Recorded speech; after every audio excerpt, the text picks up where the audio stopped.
here, and today I'm going to be talking to you guys about the latest release from the Man-Eating Tree, Night Verses. Now, it's been a bit since they released an album, and the band's kind of gone over a complete overhaul outside of Yanni Marcus. I've always liked what he's written, especially in like Poison Black. Some of my favorite Poison Black songs were written by Yanni. And when I found out Mane Ikonen was doing vocals for the Man-Eating Tree, I was like even more excited because I've always loved what he's done with Ghost Brigade. That's one of my favorite bands out of Finland. So I was really interested to see, intrigued by what they could do together and what this new band could all put together. All these new members, some of the guys I didn't know. So I was really excited to hear what the Man-Eating Tree would deliver on Night Verses, and I wasn't disappointed. This album is quickly becoming one of my favorite albums in the darker genres like melodic death and doom metal. It's really flying up there. That's why I have a lot of thoughts scripted out for this album and a lot of details that I want to talk about. So let's get into Night Verses. The title track is what opens it with Night Verses.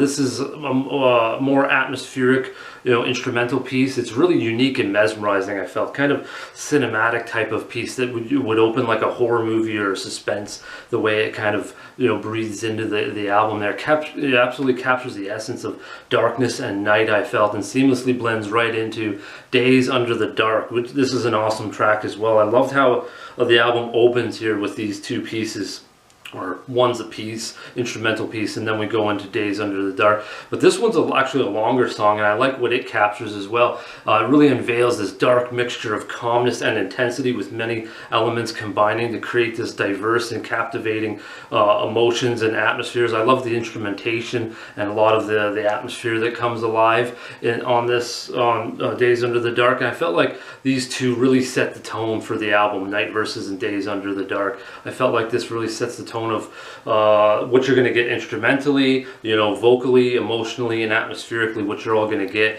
is in these kind of two pieces that kind of come together on Night Verses. But there are some songs that definitely stand out in a different way, like this next one, Seer. This song has absolutely blew me away, really grabbed my attention immediately. Definitely kind of felt like a little bit of Ghost Brigade in there for me. This one dances on a wire between clean vocals, rhythmic riffs, and a tempo being the more enlightening tone to the song. There's more uplifting. There's a lot of energy to these elements here, and then the darker guitar melodies and heavier drum moments with the harsh vocals create this bleaker emotion in Seer. So I like this contrast of emotions and sort of sensations that you get from kind of a more uplifting, enlightening, brightness, and then you get this dark side as well, which is really the embodiment of Night Verses. So I love this contrast. It's a shorter song compared to some of the other ones on here, around 4 minutes, but I really liked how it stood out on its own and still complemented the rest of the songs as well. It doesn't stand out in a weird way or something like that. And that chorus in Seer is absolutely captivating. Damn captivating chorus. It's always stuck in my head. It's kind of stuck in my head right now, so I really love Seer. That's one of the best tracks on the album in my opinion. Now, rage and agony are apparent in this next track, These Traces. I felt like the ferocity and how dark and heavy the riffs are really complemented the beastly glory of this track. It was intense at times, but it also had this elegance to it, which I thought was a unique, composition to put all that together. I also felt some of the fine details from the guitars and drums gave semblance of how rage and agony can affect your mind and perception. And I thought like that was kind of helped delivered by the lyrics and Mane Ikonen's vocals. I felt like they were very profound and complemented that kind of that darkness of what the guitars and drums were doing a little bit there. And I felt those important details united to create that feeling, that emotion that I was talking about there. So that was a really unique track, is These Traces. Now I'm going into two tracks that bookend my must listen. And the reason for that is I kind of felt like they all complemented each other by creating a unique flow to the album. One's flowing into my must listen to, which is To the Sinking, and then one comes out of it with a bit more energy, and they kind of complemented each other in that way. And like just the way the track layout on the album was. So All Our Shadows, Ruins of Insanity, I put together here because of the way they work together with To the Sinking. if it makes sense. At least that's how I felt it. But anyways, these two tracks leapt out with me, for me, with enhanced energy. You could really feel the bass and rhythm. I love the energy that we got out of those, really boosting the power of both of the tracks. Both had these bright lead melodies that kind of contradicted the lyrics, I felt, but I always kind of like that. It makes you really think and cast sort of a unique spell over the listener. You're like, these are dark, sort of sorrowful or savage lyrics, but then the melodies and the energy are kind of different. You're like, huh. It kind of does a unique thing, and again, it really does make the song memorable when you can kind of capture two different parallels emotionally or atmospherically. You know, I feel like that can grab the listener in several different ways. So All Our Shadows, Ruins of Insanity really helped my must listen to stand out, which I'm going to dive into because I wrote a lot of interesting thoughts on this guy. Now we're moving on to my must listen, To the Sinking. Now this captures two emotionally powerful sections. The first is cold, sorrowful agony, feelings of restriction and pressure on, you know, on your chest and in your mind.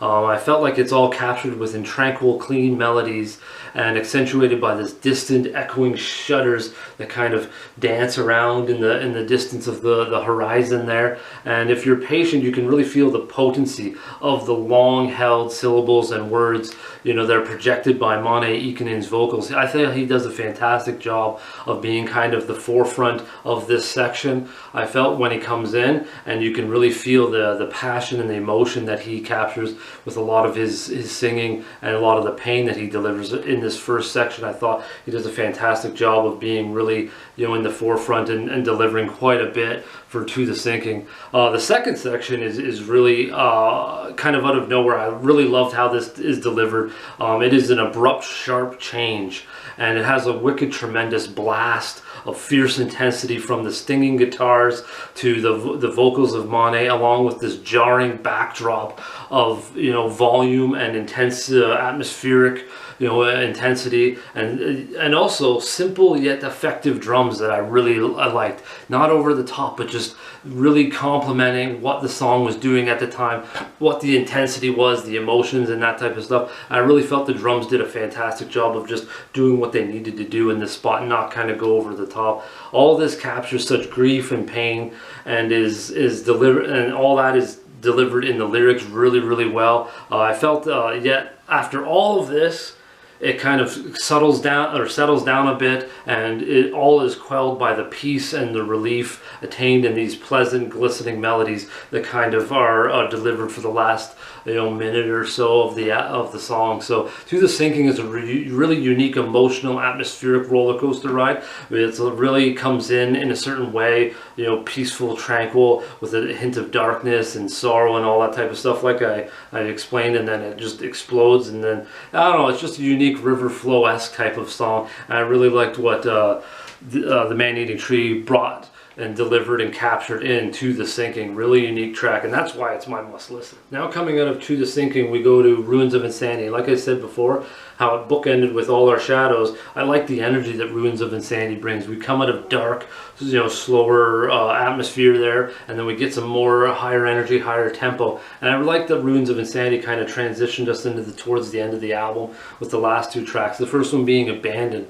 This one contains a couple of dark tones which reflect the lyrics perfectly, in my opinion. I liked a lot of the details that complemented one another. We have aggressive, sinister guitars and bass and some harsh vocals. Then we get this serene, clean vocals paired with a sanguine lead. And I really like that we have this kind of the same emotion through, but we have different instrumentation and different sort of attitudes from the music at times, but all kind of complementing the same emotion in this, which is like, I felt like a bit of pain and relief, and like I said, the darker tones. I felt like that was all relieved in the chorus. The chorus does the relieving for us, and that's, you know, what is captured and delivered in Abandoned.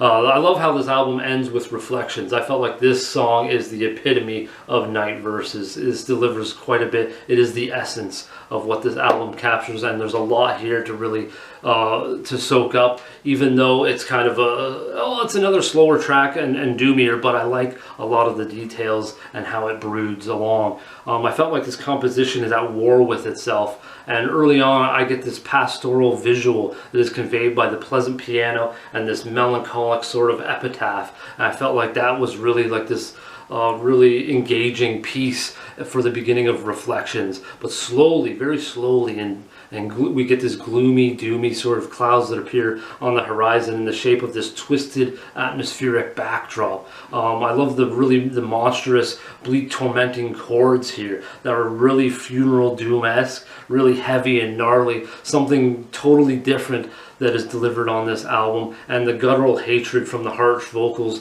really complemented those chords perfectly. I really liked what this not only stood out in the song, but stood out in the entire album and the entire genre. It really leapt out and grabbed my attention quite a bit. I also love the malevolent doom ending. This one to me captures the essence purely of like fear, pain, and that mystery that hides in the darkness of our night verses. And that's why I was like, Reflections, I felt like is the epitome of what this album is.